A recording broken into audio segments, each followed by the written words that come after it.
अस्सलामुअलैकुम। प्रोग्राम बज़्म शायरी, मैं हूँ आपकी मेज़बान अफशा शऊर। और आज जो हमारे मेहमान शायर यहाँ मौजूद हैं, जिनको मदऊ किया है, वो बहुत सीनियर हैं और बहुत ही दिलचस्प गुफ्तगू होती है। अभी उनसे जो गुफ्तगू हो रही थी वो हम ऑन एयर भी करेंगे, उनसे वही सवालात और वही बात। और बहुत सीनियर, बहुत मशहूर, बहुत मकबूल जनाब शादाब एहसानी, खुशामदीद कहूँगी आपको। बहुत शुक्रिया। कैसे मिजाज हैं? ठीक है। ये करम पूछना पड़ता है, मैं पहले ही पूछ नहीं, करम है वो, ठीक है जी। अच्छा, अब क्योंकि प्रोग्राम है तो गुफ्तगू का आगाज़ हम करेंगे कुछ अपने मखसूस सवालों से। पहले तो क्योंकि बहुत से नाज़रीन ऐसे हैं जो शायद आपसे पहली बार मुलाकात हो रही है। और अच्छा, ये बताइए कि शायरी का आगाज़ कैसे हुआ? इब्तिदाई दौर के हवाले से बताइए, बचपन के हवाले से बताइए। बचपन में मैं हकीम का बेटा हूँ, मेरे वालिद हकीम थे जी जी, और शतरंज भी खेलते थे। तो मैंने 8 बरस की उम्र में शतरंज खेलना शुरू किया और 10 बरस की उम्र में पहला शेर कहा होगा। अच्छा हाँ, तो चूंकि वो एक माहौल था हमारे। तो वालिद साहब हकीम थे, शायरी भी करते थे? हाँ, शायरी भी करते थे। तो अब ये हुआ कि फिर मैं चेस में नेशनल प्लेयर रहा। अच्छी हाँ, बात। और 78 में मुझे ब्रिलियंसी प्राइज़ मिला ये लाहौर में एमडी तासीर टूर्नामेंट में। और वो इनाम देने वाले जो थे वो सलमान तासीर थे। बड़ी बात। और जब सलमान तासीर को मैंने देखा तो मुझे अंदाज़ा हुआ कि इतने खूबसूरत लोग भी होते हैं। अच्छी बात। मोहम्मद बिन तासीर के साहबजादे थे वो, जो मारे गए। जी जी। तो फिर ये हुआ कि वो शायरी, मुशायरे और ये सब। अच्छा, बड़ी ये तो आपने जो शुरुआत ही बड़ी मुख्तलिफ किस्म की कर दी कि चेस प्लेयर होना, हाँ, शायर होना, हकीम का बेटा होना, हाँ, और इतनी सारी वो जहते हैं, इतनी सारी वो उसमें यह है कि अगर मुझे मुफर्रिदात आप ला के रखेंगे तो मैं बता दूंगा कि ये दवा ये है और इस काम में आती है। वाह। अच्छा, तो फिर स्किन के लिए हम अभी आपसे प्रोग्राम हाँ, वो बात कर सकते हैं उस पर भी बात हो सकती है। तो ये जो है एक कुदरती, फिर ये कि जो पुराने हुक्मा थे वो नजूम और जफर भी जानते थे, तो ये भी हमें तरके में मिल गया, वो भी हो गया। तो ये तो माशाल्लाह जहानत है ना कि हर चीज में आपने जो है कि ये भी करके देख लेते हैं। नहीं, उसमें हमारी कोई कमाल नहीं, हमें माहौल मिला, हमने उसको पिक कर लिया और वो जहानत कह लें या हमारा विरसा तरका। अच्छा, सिर्फ घर में आपने ही पिक किया या बाकी बहन भाई? बाकी बहन भाइयों ने नहीं।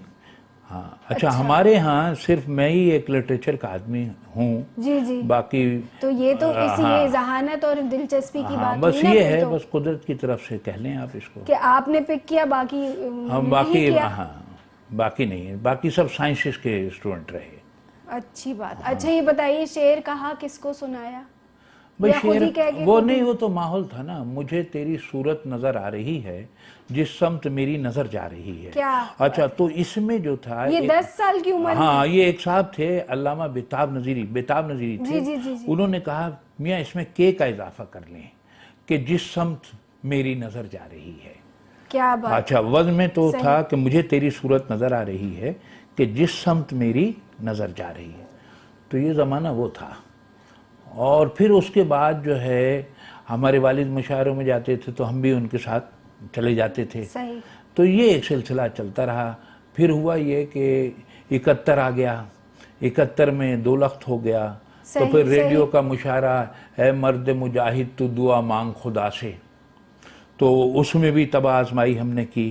क्या बात है। फिर जो है कॉलेज का ज़माना आया तो बैनुल कुल्लियाती मुशायरे, तो जिस मुशायरे में भी हम गए तो वहाँ इनाम हमने हासिल किया।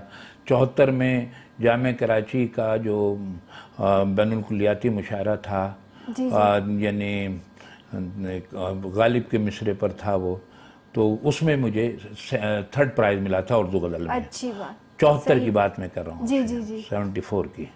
अच्छा, फिर 75 और ये सारे।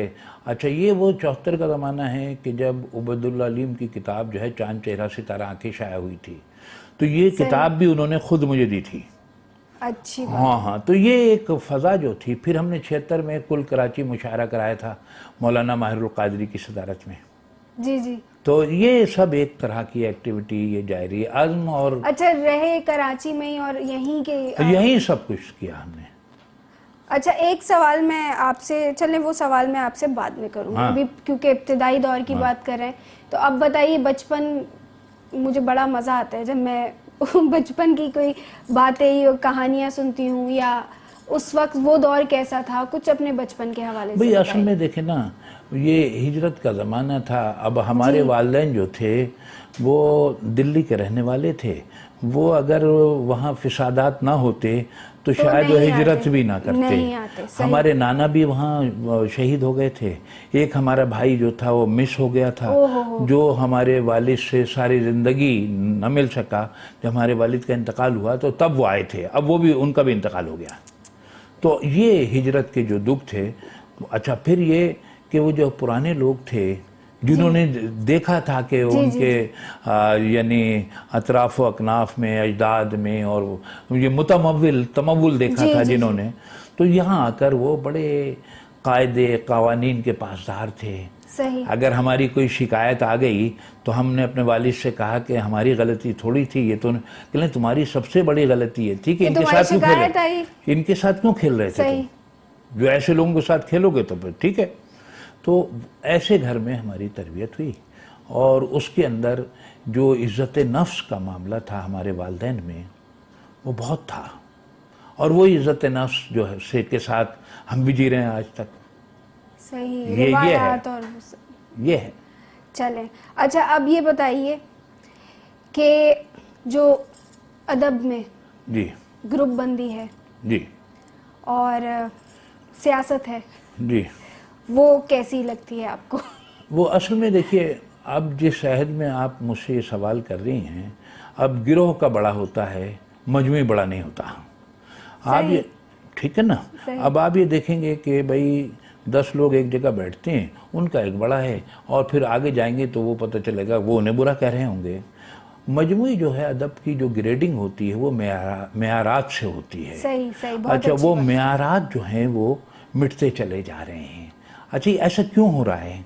ऐसा यूँ हो रहा है। अच्छा, फिर अदब की बात आप करोगी तो इसमें एक बात और डाल लें कि अदब माशरे का तर्जुमान होता है। अच्छी बात।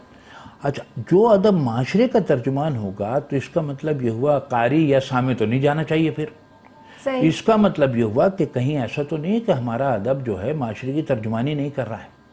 अच्छी बात। अच्छा, अब सवाल ये पैदा होता है कि जब हम मंटो की बात करते हैं, यानी हम अगर माजी की बात करें अदब की और शोरा की बात करें, तो यानी आखिरी जो अहद हम कर लें कि जो जिसके अंदर शायर लखनवी का, और ये ज़माना जो है आपके अब्बा का ज़माना देखा हुआ है सारा, है ना। अगर उन शोरा का जिक्र कर लें तो बच्चों में और सामे में और क़ारीन में वो शऊर था अदब के पढ़ने का भी, ये सब था। अच्छा, वो जाता रहा। अच्छा, जब वो चला गया तो इसका मतलब क्या हुआ कि हम जो है जदीदियत वाले लोग जो हैं वेस्टर्न नैरेटिव लिख रहे हैं। अच्छी बात। और ये जो तरक्की पसंद हैं वो अब रशियन नैरेटिव पर आ गए हैं, अपने माशरे से हट गए हैं। बड़ी अच्छी बात। तो अब मामला ये है कि अगर पाकिस्तान को नहीं लिखोगे और फिर ढूंढोगे, और उसकी बड़ी मिसाल जो इस वक्त करंट जो किताब आई थी जिसका नाम अल्केमिस्ट है, और वो जो कोलो पाउलो ने का नावल है, वो पुर्तगाली ज़बान में लिखा हुआ है, लेकिन उसका नैरेटिव जो है वो ब्राज़ीलियन नैरेटिव है उसका। अच्छी बात बताई। तो अब मसला यहाँ ये है, ज़बानों का मसला इतना नहीं है, बयानिए का मसला है सारा। सही। हमारा अदब जो है वो पाकिस्तानी बयानिए से जुड़ा हुआ नहीं है। ये मुल्क बना मिल्लत के हवाले से, मिल्ली बयानिया हमारा मुल्की बयानी से नहीं जुड़ सका ताहाल। ये बड़ी तकलीफ। अच्छा, उसकी वजह से हमें प्रॉब्लम है। अच्छा, जिसके पास अपना नैरेटिव नहीं होता, जिस कौम के पास, उसके वो डार्क एजेस होते हैं। यूरोप के भी जो डार्क एजेस थे ना, तो वो 600 बरस जो डार्क एजेस हैं उनके पास, यूरोप के पास अपना नैरेटिव नहीं है। अच्छी बात की। सही। तो अब अगर हम नैरेटिव की तरफ नहीं आएंगे, अच्छा फिर नैरेटिव में क्या होता है कि अगर हम ये बात करते हुए आगे बढ़ें तो ये जो 600 बरस में 18वीं सदी से वो बाकायदा निकलना शुरू हुए। जहां से मॉडर्नाइजेशन आया। सही सही। जॉन लॉक और आइजक न्यूटन के नजरियात को कबूल करना मॉडर्नाइजेशन कहलाता है। बिल्कुल सही। ठीक है, तो अब यहाँ क्या हुआ कि जब ये पूरा जो लैटिन के ज़रिए असर था, आज भी आप देख लें कि पता चला मेडिकल की टर्मिनोलॉजी, लॉ की टर्मिनोलॉजी, आपका केमिस्ट्री का पूरा पीरियडिक टेबल क्या है, लैटिन है। सही सही सही। सही है, लैटिन बिल्कुल सही। सही है। अच्छा, फिर 18वीं सदी के अंदर आइजक न्यूटन की किताब जो छप रही है, प्रिंसिपिया ऑफ मैथमेटिका, वो छप रही है लातिनी में। अच्छी बात बताएं। ठीक है, तो फिर उन्हें अंग्रेजी को रिप्लेस करने की क्या जरूरत पेश आ गई थी? भाई उनका तो फ्रंट लाइन का साइंसदान जो था वो लातिनी में पैदा हो गया था। हमारे यहाँ तो अंग्रेजी में 1000 में कोई साइंटिस्ट नहीं है। अच्छी बात। ठीक है। अच्छा, अब सही है। अच्छा, फिर अब ये अभी इससे जोड़ता हुआ मैं एक बात करता चलूँ आपसे कि हिंदुस्तान एक ऐसी जगह है जहाँ बैरूनी जबानों के जरिए इख्तिदार पर गिरफ्त रखी गई है। कमाल बात की। ठीक है, सही। संस्कृत मकामी जबान नहीं है। बिल्कुल सही। फारसी मकामी नहीं है। अंग्रेजी मकामी नहीं है। मकामी जबान जो आ रही थी, जिसे हम उर्दू कहते हैं, उसको भी गारत कर दिया, और जिसके पास अपना नैरेटिव नहीं होता वो कौम तकसीम दर तकसीम में मुब्तला हो जाती है। क्या अच्छी बात। ठीक हो गई? क्या अच्छी। अच्छा, अब यहाँ पर जब आए तो यूरोप के लोग नैरेटिव से अपना नैरेटिव जब बनाया उन्होंने, अंग्रेजी भी एक ऐसी जबान है जिसका कोई खित्ता नहीं है, जैसे उर्दू का खित्ता नहीं है। सही सही। इंग्लिश नाम का कोई यूरोप में जगह का नाम नहीं है। बिल्कुल सही। सही है। तो इसका मतलब ये हुआ कि जब हम नैरेटिव की तरफ जाता है कोई भी मुल्क, तो वो ये देखता है कुदरती कि मरकजी जबान कौन सी है यहाँ पर, सेंट्रल लैंग्वेज। बिल्कुल सही। अच्छा, जो सेंट्रल लैंग्वेज होती है उसके जरिए नैरेटिव फरोग पाता है और परवान चढ़ता है। मालूम है 11वीं सदी में फ्रांसीसी जबान जो थी उसका आगाज होना शुरू हुआ, गाल रोमन कहलाती थी। सही, बिल्कुल सही। जब ये नैरेटिव का किस्सा छिड़ा तो पता चला कि वो जो फ्रांसीसी जबान है वो कैथोलिक के जरिए असर है सारा। बड़ी ही आप दिलचस्प बातें कर रहे हैं, और जो ये मालूमात आप दे रहे हैं ये इस वक्त मतलब बहुत से लोग इस बात को समझते नहीं हैं और पहुंच नहीं सकते। नहीं, तो ये मसला ये है कि ये समझने का मामला नहीं, ये तो रियलिटी है। देखिए वो 600 बरस फंसे रहे, हमें तो अभी 71 बरस हुए हैं। अगर हम जो है चाहते हैं 1200 बरस फंसे रहे। सही। निकलने का रास्ता जो है वो नैरेटिव के अलावा नहीं है। अभी जो बयानिए की बात हम लोग कर रहे हैं, ये दरअसल बयानिया बमाने मौकिफ के कर रहे हैं। सही। हम जो बात कर रहे हैं नैरेटिव की, जिस पाकिस्तानी बयानी की, हम ओवरऑल पाकिस्तान के तशख़्ख़ुस की बात कर रहे हैं। सही सही। दोनों में बहुत जमीन आसमान का फर्क है। बिल्कुल सही। तो ये सारी चीजें हैं। तो अब अगर अदब माशरे की तर्जुमानी करेगा तो पाकिस्तान नजर आना चाहिए ना उसमें। अगर जब वो नजर आएगा तो फिर कारी भी होगा, और कारी असास तनकीद नहीं लिखनी पड़ेगी नाकिद को फिर। बड़ी गहरी बात। ठीक है। सही सही। तो ये जो मामलात हैं इसको समझने की जरूरत है। और अब ये जो 200 बरस पहले, तो इस पे कौन पहल करेगा? भाई हमने तो एक इदारा बना लिया है जिसका नाम है इदारा पाकिस्तानी बयानिया। अच्छा, हमने 10 अक्टूबर 2018 को प्रेस कॉन्फ्रेंस की प्रेस क्लब में, और हम ये काम अभी कर रहे हैं क्योंकि ये थैंकलेस काम है। देखिए मैं आपको बताऊं, बड़ी अच्छी बात, कि ये जो 1911 की मर्दमशुमारी थी हिंदुस्तान की, सब मिला के यानी रियासतें की आबादी मिला के 29 करोड़ की आबादी थी, और उसे 74,000 अंग्रेज कंट्रोल कर रहा था। ओहो। इसका मतलब ये हुआ कि 74,000 अंग्रेज जो कंट्रोल कर रहा था, कम से कम 10 करोड़ का नैरेटिव जो है वो अंग्रेजों का नैरेटिव हो चुका होगा। बड़ी अच्छी बात बताई। सही, ठीक है, बिल्कुल सही। तो अब मसला यहाँ ये आता है कि अगर हम अदब से काम लेना चाहते हैं, जी जी, क्योंकि अदब माशरे का तर्जुमान होता है, और हैरान कुन बात यह है कि सियासतदान जो हैं वो कौमें नहीं बनाते, दानिशवर कौम बनाता है। और उसकी बड़ी प्यारी बात, और उसकी मिसाल मैं आपको देता हूँ ना। मिसाल ये है कि ये बातें मुझे सीखी कैसे मैंने, जब ये 1776 में अमेरिका आज़ाद हो रहा था, उसकी आज़ादी से कबल 1770 में उनके यहाँ 3 शायर गुजरे हैं, जॉन ट्रम्बुल, फिलिप फ्रेनियो और आपका जूल बार्लो। सही। अब आप ये देखिए कि ज़बान का अगर कोई मसला होता तो हाकिमों की ज़बान भी अंग्रेज़ी है और महकूमों की ज़बान भी अंग्रेज़ी है। सही, बिल्कुल सही। ठीक है, सही। तो जो गुलाम थे वो भी अंग्रेज़ी बोलते थे। तो ये जो लिखा, इसने एक नज़्म लिखी 1770 में, जॉन ट्रम्बुल ने, उसने कहा कि हम बरतानवी नैरेटिव को यकसर रद्द करते हैं। अब हमारे यहाँ मिल्टन पैदा होगा, हमारे यहाँ शेक्सपियर पैदा होगा। क्या अच्छी बात। सही। उस नज़्म के बाद वो एक तरह से तसलसल चला और एक डायरेक्शन दे दी इन तीनों शायर। जब 1776 में ये लोग आज़ाद हुए तो पता चला कि उस डायरेक्शन पर चल पड़े। तो आज आपने देखा कि अगर ये इनको डायरेक्शन ना मिलती अमेरिका को सही। अपने नैरेटिव की, तो वहाँ क्या हरमन मेलविल पैदा होता, क्या एडगर एलन पो होता, या रॉबर्ट फ्रॉस्ट जैसे शायर पैदा हो सकता था वहाँ? बड़ी बात। नहीं हो सकता था। सही, सही। तो अब पता ये चला कि साहब कि इस नैरेटिव के बाद अमेरिका सुपर पावर हो गया। और अब तो ये होता है, कहने लगे अरे जनाब अंग्रेजी, अरे ये तो ब्रिटिश अंग्रेजी बोल रहा है, ये तो अमेरिकन इंग्लिश तो नहीं आती इसे, तो अब अंग्रेजी भी इंग्लिश में आती है। ठीक है, सही, सही। अब अमेरिकन इंग्लिश भी हो गई। ठीक है। अच्छा, फिर मैंने एक और बात सीखी। वो क्या सीखा कि फासले और जबानों से ज्यादा नैरेटिव अहमियत रखता है। बड़ी बात। ठीक है। सही। तो अब मैं इसकी वजाहत यूँ करता हूँ, मैंने जो है शान मशरिकी पाकिस्तान भी समझा इस बात से वो। अच्छा, ये इस गुफ्तगू का आगाज़ हम यहीं से जोड़ेंगे और बहुत खूबसूरत गुफ्तगू चल रही है, लेकिन एक वक्फा है।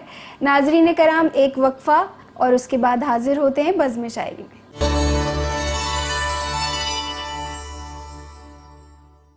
वक्फे के बाद खुशामदीद। जो नाज़रीन कराम ने अभी हमें ज्वाइन किया है उनको मैं बताती चलूँ कि आज हमारे साथ शादाब एहसानी साहब मौजूद हैं और बहुत अच्छी गुफ्तगू चल रही है और वहीं से हम जोड़ेंगे। आप मशरक़ी पाकिस्तान के हवाले से। हाँ, मैंने ये बात कह रहा था कि हम ये कहते हैं कि मशरक़ी पाकिस्तान जो है हमारा, वो उस फासले की वजह से और बंगाली की और उर्दू की वजह से टूट गया जी, लैंग्वेज की वजह से।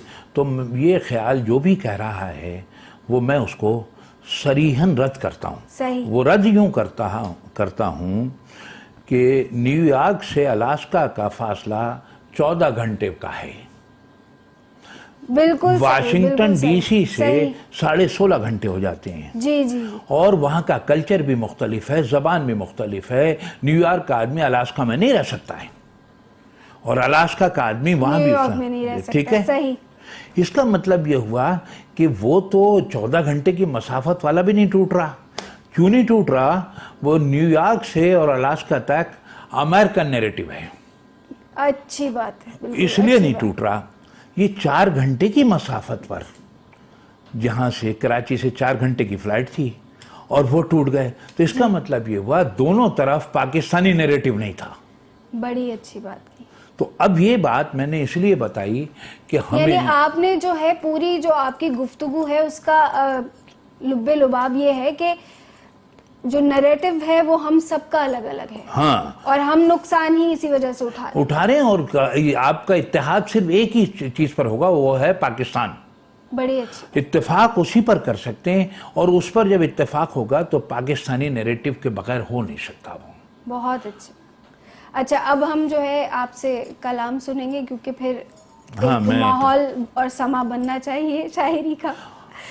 अच्छा, मैं अब आपको एक इसके कलाम सुनाने से पहले एक और वजाहत करता हूँ। जी जी बिल्कुल ज़रूर। असल में जब मुझ पर ये खुला, अच्छा मैं नज़में भी मैंने लिखी होंगी लेकिन फिर मैं नज़में के बजाय गज़लें लिखने लगा और उसका सबब मैं बताता हूँ आपको और फिर उसके बाद मैं शायरी सुनाता हूँ आपको। असल में जब मुझे ये बात खुल गई कि असनाफ जो हैं वो कल्चर की कोख से जन्म लेती हैं। सही। कल्चर की बिल्कुल कोख से जन्म लेती हैं। अच्छा, कोई सिन्फ अगर बाहर से आ जाती है और अगर वो आपके कल्चर से हम आहंग नहीं हो पाती तो वो मतरूक हो जाती है, फिर वो आपके यहाँ नहीं रहती। सही। ठीक है।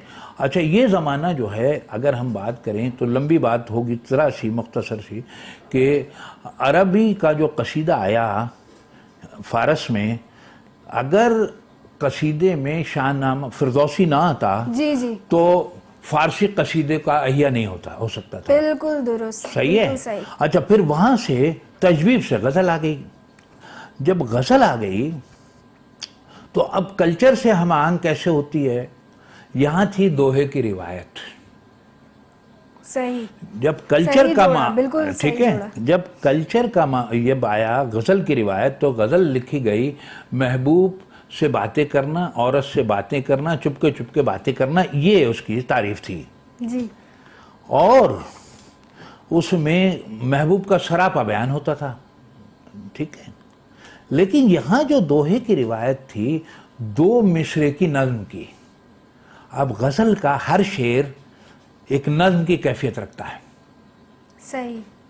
अगर कोई ये कहे कि नज़्म अहम है, तो मैं दरिया को अपनी मौज की तुग़यानियों से काम, कश्ती किसी की पार हो या दरमिया रहे, हाली का ये शेर पूरी एक नज़्म है जी।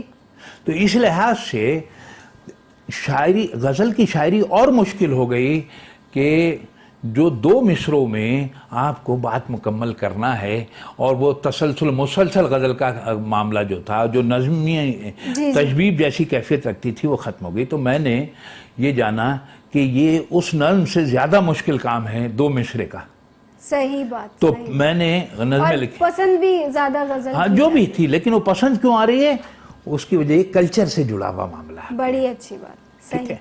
और इसको आप निकाल भी नहीं पाए, और कितनी मुखालफत हुई, और कल्चर से जुड़े हुए होने की, और दोहे की रिवायत और सरसी सरिया मतपत की रिवायत जो है, उसकी वजह से ये गज़ल आप नहीं निकाल सकते, अब भी नहीं निकाल सकते। सही। तो बहरहाल मैं अब आपको बिल्कुल सुनाता हूँ, दो तीन शेर मैं सुनाता हूँ आपको कि बिल्कुल वो तो ताज़ा से थे कि हर हकीकत का ख्वाब होता है, हर हकीकत का ख्वाब, हर हकीकत का ख्वाब होता है, गुंचा खिलकर गुलाब होता है। वाह, बहुत खूब। हर हकीकत का ख्वाब होता है, गुंचा खिलकर गुलाब होता है मैसर मुझे चराग मगर, है मैसर मुझे चराग मगर, आफताब आफताब होता है। बहुत खूब, बहुत खूब। है मैसर मुझे चराग मगर, आफताब आफताब होता है। तो मैं इसी तरह कुछ जो शेर याद आते हैं मैं आपको सुनाता जाता हूँ। बिल्कुल। मालूम नहीं कौन कहाँ जाग रहा है, मालूम नहीं कौन कहाँ जाग रहा है, मैं जाग रहा हूँ तो जहाँ जाग रहा है। क्या अच्छी बात। बहुत मालूम नहीं कौन कहाँ जाग रहा है, मैं जाग रहा हूँ तो जहाँ जाग रहा है। बहुत खूब।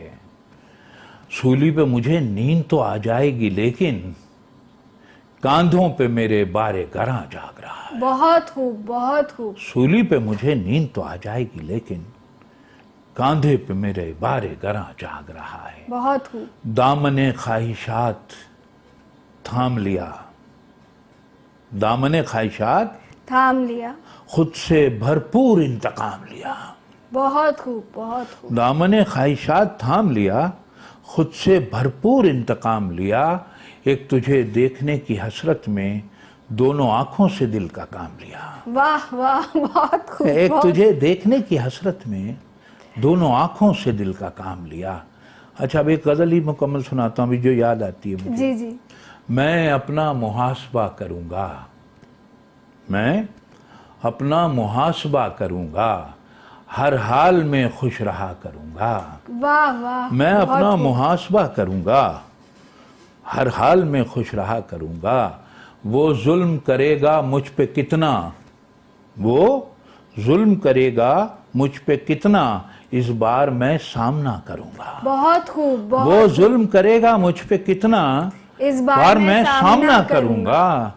मैं तुझसे शिकस्त मान लूँगा, मैं तुझसे शिकस्त मान लूँगा, दुनिया का मुकाबला करूँगा। बहुत खूब, बहुत। मैं तुझसे शिकस्त मान लूँगा, दुनिया का मुकाबला करूँगा।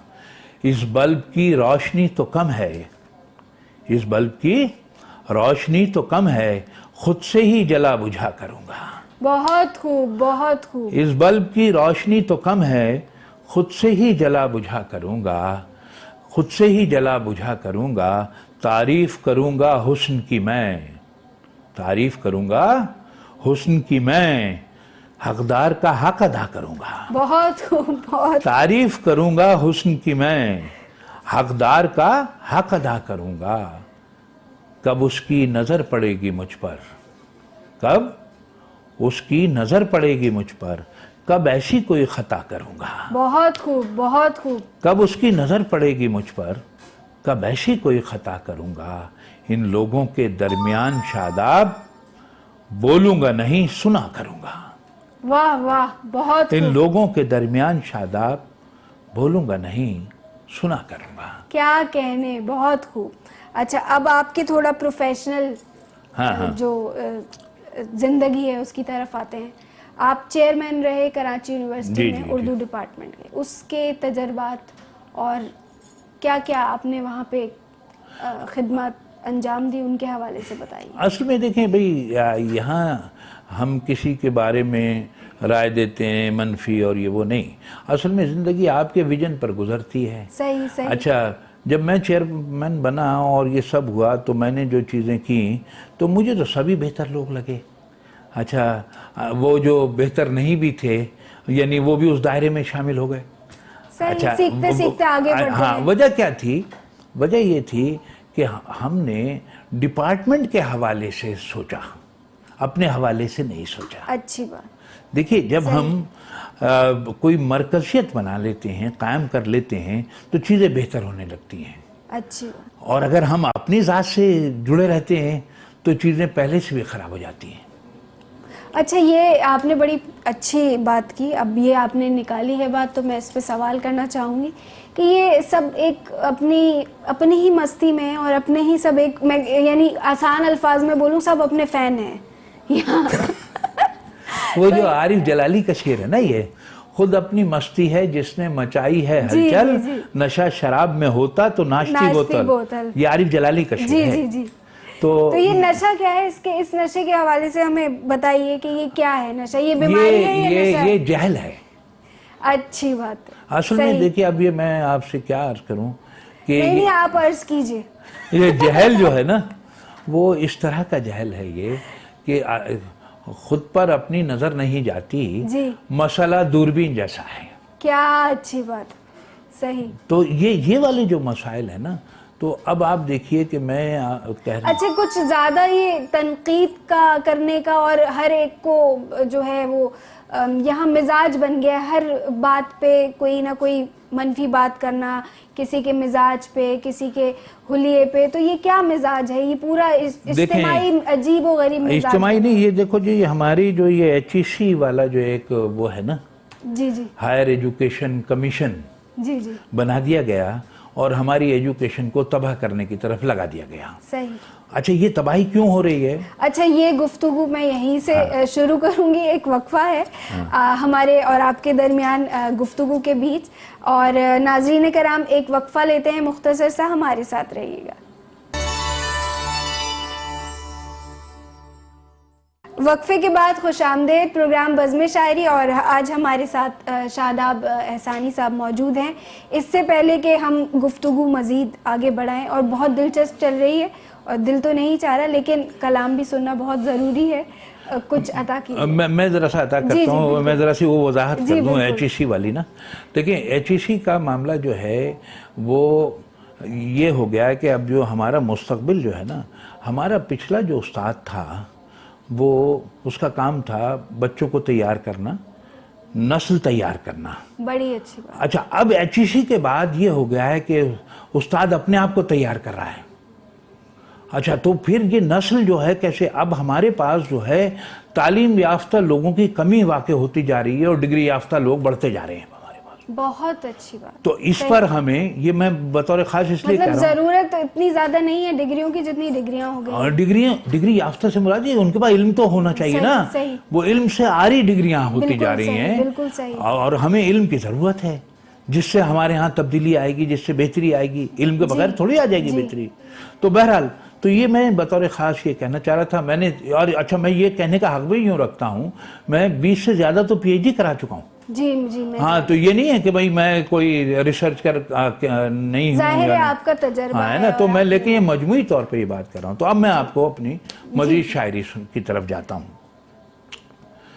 हर रोज़ उससे मिलना तकदीर हो गया था, हर रोज़ उससे मिलना तकदीर हो गया था, मैं ख्वाब कब रहा था ताबीर हो गया था। क्या कहने, बहुत हर रोज़ उससे मिलना तकदीर हो गया था, मैं ख्वाब कब रहा था ताबीर हो गया था। कच्चे घड़े पे मत जा मौजें वो इश्क की थीं, कच्चे घड़े पे मत जा मौजें वो इश्क की थीं, सही। दरिया पे दूसरा पुल तामीर हो गया था। बहुत खूब, बहुत कच्चे घड़े पे मत जा मौजें वो इश्क की थीं, दरिया पे दूसरा पुल तामीर हो गया था। वो अपने आप में गुम भरपूर जिंदगी थी, वो अपने आप में गुम भरपूर जिंदगी थी, मूज़ और आईना भी तस्खीर हो गया था। बहुत खूब, मूज़ और आईना भी तस्खीर हो गया था। बहुत खूब। खुद अपनी जुस्तजू में वो रन पड़ा था मुझ में, खुद अपनी जुस्तजू में वो रन पड़ा था मुझ में, पूरा वजूद मेरा शमशीर हो गया था। बहुत खूब। खुद अपनी जुस्तजू में वो रन पड़ा था मुझ में, पूरा वजूद मेरा शमशीर हो गया था। खाका उभर रहा था अंदर के आदमी का, खाका उभर रहा था अंदर के आदमी का, एक लम्हे को मुसव्विर तस्वीर हो गया था। बहुत खूब, क्या कहने। खाका उभर रहा था कहने? अंदर के आदमी का, एक लम्हे को मुसव्विर तस्वीर हो गया था। और गजल सुनाता हूँ। जी बिल्कुल, आता कीजिए। हर कली रक्स में है चादरे बादा ओढ़े, वाह। हर कली रक्स में है चादरे बादा ओढ़े, वरक़े गुल की तरह चेहरा सादा ओढ़े। बहुत खूब। वरक़े गुल की तरह चेहरा सादा ओढ़े, एक मानो सियाहट हुई महसूस मुझे, बामोदर सो गए वहशत का लिबादा ओढ़े। बहुत खूब। एक मानो सियाहट हुई महसूस मुझे, बामोदर सो गए वहशत का लिबादा ओढ़े। आदमी है तो है ये बेसरो सामानी भी, सही। आदमी है तो है ये बेसरो सामानी भी, बिस्तरे ख्वाब बिछाए कि ये ज्यादा ओढ़े। बहुत खूब। आदमी है तो है ये बेसरो सामानी भी, बिस्तरे ख्वाब बिछाए कि ये ज्यादा ओढ़े।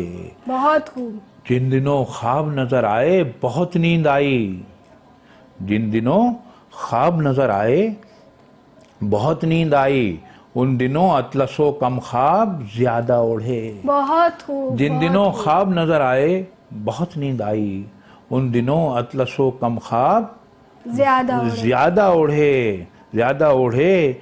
और मालूम नहीं कितना सफर करना है, और मालूम नहीं कितना सफर करना है, ऐसी यकबस्ता हवाओं में इरादा ओढ़े। बहुत खूब। और मालूम नहीं कितना सफर करना है, ऐसी यकबस्ता हवाओं में इरादा ओढ़े। अच्छा, अब थोड़ा सा घरेलू गुफ्तगू हो जाए। हाँ, हो जाए। ये बताइए कि शादी किस सन में हुई? 88 में शादी हुई। और पसंद की शादी हुई? नहीं, अभी भी नहीं पसंद है? नहीं, हमारी बहन ने, बड़ी बहन में इंतकाल हो गया। अच्छा, हमारे यहाँ रिलेटिव में शादी होती थी। जी। उन्होंने बात डाल दी, वालिदा ने उसे कंफर्म कर दिया, बस हो गई। अच्छा, और बड़ी अब तो पसंद है ना? हाँ, बड़े मजे से गुजर रही है। हाँ, और ऐसी मजे से गुजर रही है कि हम अगर कहीं भी चले जाएं तो हमसे खाना कहीं का खाया ही नहीं जाता। अच्छी बात। हाँ, ये है ना। अच्छा, बेगम को है शायरी का शौक? नहीं, सुनने की हद तक भी नहीं? वो कुछ नहीं भाई, ऐसे ही है। मतलब ये वो हमारी किताबें उठा कर रख देंगी अपने, एक अच्छा, और सही मिट्टी वगैरह साफ कर देंगी। हाँ, नहीं, वो भी कर देंगी, और ये भी ख्याल रखती हैं कि भाई हाँ ये है। अच्छा, लेकिन कभी कोई फरमाइश नहीं करती कि सुनाइए ये? नहीं, ऐसा नहीं है, बिल्कुल भी नहीं। नहीं, ऐसा कुछ भी नहीं है। और तो आपका दिल भी नहीं चाहता कि कुछ ऐसा लिख के कुछ सुना दें, कोई ऐसा मुख्तलिफ मुनफरिद सा? नहीं, वो खुद पढ़ लें तो पढ़ लें, वो कोई नहीं मसला। अच्छा, फिर हमारे माशाल्लाह जो बच्चे हैं, जी जी अच्छा हमें तो इतने बच्चों से फुर्सत नहीं मिली ना। अब हमारी जो बड़ी बेटी है जी वो NAD के अंदर पढ़ाती है, वो अपना कंप्यूटर इंफॉर्मेशन सिस्टम की उस्ताद है, जी जी जी और मेरे ख्याल में 1 साल में PhD भी हो जाएगी वो। माशाल्लाह। अच्छा, बड़ा बेटा जो है हमारा वो MPhil है बिजनेस एडमिनिस्ट्रेशन में। अच्छी बात। छोटा बेटा जो है हमारा वो इलेक्ट्रिकल इंजीनियर है NAD से, और छोटी बेटी जो है वो केमिकल इंजीनियर है NAD से। सही तो सही। चारों के पास प्रोफेशनल डिग्री है और माशाल्लाह उसी अच्छा, से उसमें जाहिर है कि बेगम का बहुत हाँ बहुत भरपूर कंट्रीब्यूशन है। अगर बहुत- बेगम ना हो तो जी, मैं भी जी। कहीं खड़ा ना होता है। सब मैं सही- सच्ची बात ये कह रहा हूँ। सही बात सही बात। और अगर वो शायरी वायरी में लग गई होती, चले पढ़ने शौक नहीं, पढ़ने की हद तक भी होगा, शौक भी होगा, लेकिन वो जो उनके जो शेड्यूल है ना वो बहुत जी, सख्त वो है। बहुत सख्त है। सही। ये समझ लीजिए हमारे यहाँ यानी वो ड्यूटी जो है वो उस तरीके से तो नहीं दे रही, लेकिन भरपूर अरे duty है। भरपूर क्या, वो बाजार का खाना नहीं आता हमारे यहाँ सही सही। आज भी के। यानी ये जमाना जो है हम अपने वही रिवायती खाने खाते हैं, वो दिल्ली वाले उससे नहीं निकल रहे। तो ये तो ये बात तो बहुत ही प्यारी बातें हैं। ये हाँ। तो मतलब रिवायत से कहाँ जाएंगे आप? है, ऐसे ही है। रिवायत छोड़ के कौन से रूप धारेंगे? नहीं और जाता, क्या नहीं करें? जाता। नहीं, ये अच्छी है। अच्छा है कि तो जुड़े ये हुए है। हैं रिवायत से। तो ये अच्छा, अब जो मैं कलाम सुनने जा रही हूँ वो आप सिर्फ अपनी बेगम के लिए सुनाएंगे। अच्छा कुछ अता कर दीजिए। और अच्छा, कि सितारावार किसी की झलक नजर आई, वाह, सितारावार किसी की झलक नजर आई, ये कायनात मुझे दूर तक नजर आई। बहुत खूब। बहुत सितारावार किसी की की झलक। झलक नजर आई, ये कायनात मुझे दूर तक नजर आई, तेरे ख्याल ने रोशन किए दरो दीवार, वाह, तेरे ख्याल ने रोशन किए दरो दीवार, महो नजूम में फिर जो चमक नजर आई। बहुत खूब। बहुत तेरे ख्याल ने रोशन किए दरो दीवार, महो नजूम में फिर जो चमक नजर आई, फलक पे चांद नजर आया, तू नजर आया, वाह, फलक पे चांद नजर आया, तू नजर आया। अंधेरी रात भी जेरे फलक नजर आई। बहुत खूब। बहुत फलक पे खूब। चांद नजर आया, तू तू नजर आया। अंधेरी रात भी जेरे फलक नजर आई, गई निगाह चंबेली से मोतिये की तरफ, गई निगाह चंबेली से मोती। मोतिये की तरफ, एक और रूप बदलती महक नजर आई। बहुत खूब। गई बहुत निगाह चंबेली से मोतिये की तरफ, एक और रूप बदलती महक नजर आई, एक और रूप बदलती महक नजर आई, बिछड़ते वक्त उन आंखों में रज जगे थे कई, बिछड़ते वक्त उन आंखों में रच जगे थे कई, दिल आईना नजर आया, कसक नजर आई। बहुत खूब। ये जो आपने अभी जो शेर आखिरी बयान किया, ये तजर्बे से खाली तो नहीं हो सकता। नहीं है, नहीं है खाली। बिछड़ते वक्त तुम शायर की बेटी हैं आप, तो बहरहाल इस तरफ नजर आपकी जा सकती थी तो गई। अच्छा, तो तजर्बे भी हुए हैं। जाहिर है जिंदगी। अच्छा, मैं आखिरी शेर अच्छा, इसका तजर्बे सुना दूं। अच्छे। पहले आप आखिरी शेर सुना दूं। अब इसमें सारी कैफियत है इस शेर में। जी जी किसे खबर थी कि पुरपेच जिंदगी है बहुत, जी। किसे खबर थी कि पुरपेट जिंदगी है बहुत। मैं चल पड़ा मुझे सीधी सड़क नजर आई। वाह, बहुत खूब। तो अब इसमें सारी चीजें आ गई इस शेर में ना।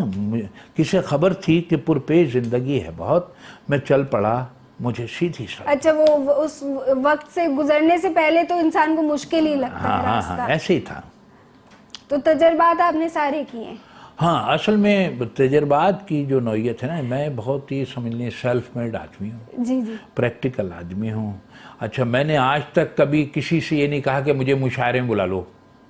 ये अजीब बात बता रहा हूँ सही, आपको। सही। अच्छा, मैंने किसी से ये नहीं कहा कि भाई मेरे किसी काम पर आप दाद दे दीजिए, मेरे अच्छी कम को बात। ज्यादा कर सही, दें। सही। समझ गए आप? तो यही मामला था। अच्छा, फिर ये कि अब इल्मे अरूस का मामला अगर हम कहें जी। तो अब पाकिस्तान में बहुत, या पूरी दुनिया में लगा लीजिए, चंद लोग होंगे इतना जानने वाले अब जितना सही, कि मैं सही, हूँ। बिल्कुल सही। सही है, मैं ये इसका दावा नहीं कर रहा। इल्म होता है कि अगर कोई इस पर भी बात करना चाहे तो कर सकता है। सही। अच्छा, 2 अशार मैं आपसे सुनना चाहूंगी और बिल्कुल मुझे पता ही नहीं चला प्रोग्राम का वक्त खत्म हो गया। अच्छा। इतनी दिलचस्प गुफ्तगू रही। अच्छा। चांद की रोशनी में जब जी जी। उभरा फलक जरा जरा, चांद की रोशनी में जरा जब जरा। उभरा फलक जरा जरा, होने लगी न जाने क्यों दिल में कसक। जरा जरा क्या जरा जरा। कहने, बहुत होने लगी न जाने क्यों दिल में कसक, जरा जरा कहने को पास क्या रहा, सुनने को कान ही कहाँ। बहुत खूब। कहने को पास क्या रहा, सुनने को कान ही कहाँ, फिर भी दिखाई दे अगर उसकी झलक। जरा जरा जरा फिर भी बहुत दिखाई दे अगर उसकी झलक। उसने किया कलाम तो नुकरई घंटियां बजी, उसने किया कलाम तो नुकरई घंटियां बजी, और कमाल ये हुआ बिखरी धनक। जरा जरा बहुत। और कमाल ये हुआ बिखरी धनक। धनक जरा जरा। खुल के जरा मामलात कासिदे खुशनवा बता, खुल के जरा मामलात कासिदे खुशनवा बता, मुझको यकीन तो है मगर बाकी है शक। जरा जरा मुझको यकीन तो है मगर बाकी है।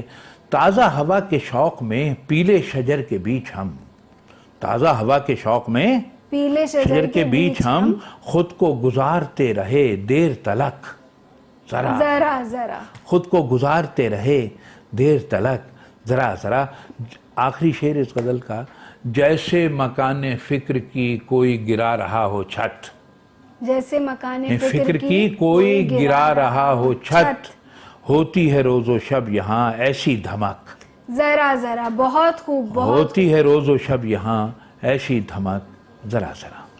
अच्छा, अब क्योंकि बिल्कुल हम आखिरी मराहिल में हैं और चूंकि आप उस्ताद भी हैं, तो मैं चाहती हूँ कोई छोटा सा मैसेज आप नौजवानों के लिए या बुजुर्गों के लिए जो भी सीखना चाहें। बात यह है, देखिए, सबसे अच्छी इल्म की तारीफ जो है कन्फ्यूशस ने की, जानने का जानना और ना जानने का जानना इल्म कहलाता है। अच्छी बात। ये कन्फ्यूशस की सबसे अच्छी तारीफ है, जितने भी उलमा हैं गुजरे हैं।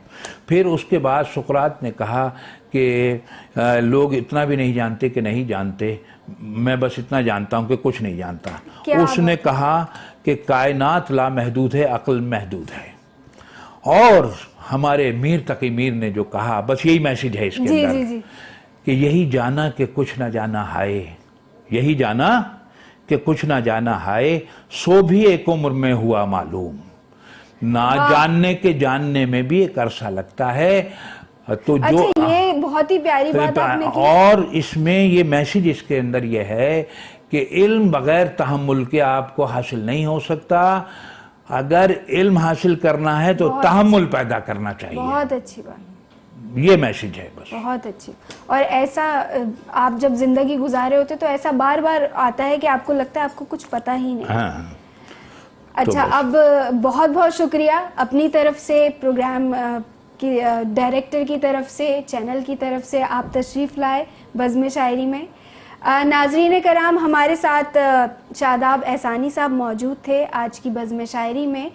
अगले प्रोग्राम में एक नए मेहमान के साथ हाजिर होंगी। मुझे अफशां शऊर को इजाज़त दीजिए। अल्लाह हाफ़िज़।